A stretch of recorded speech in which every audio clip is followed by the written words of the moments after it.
lost cockatiel. One day, a young cockatiel lived in a green forest. He loved flying and singing. One morning, he found a golden feather on the ground. "Whose feather is this?" he asked. He decided to find the owner. While searching, he heard a bird crying for help. Behind a bush, a small bird was trapped under a branch. The cockatiel quickly helped him.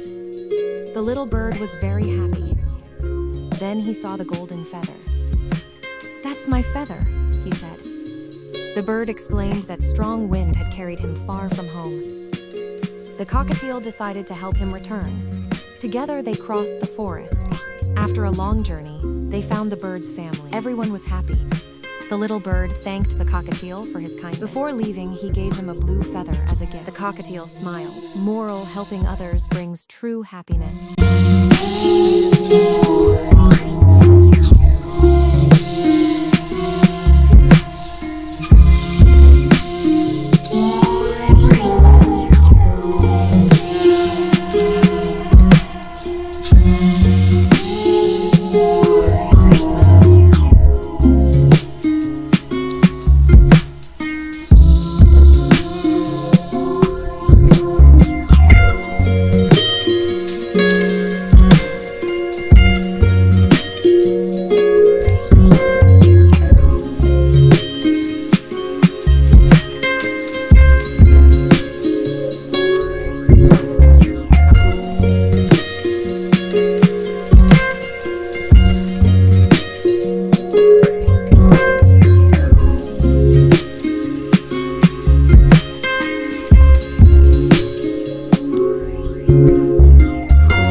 I've got a lot of belongings.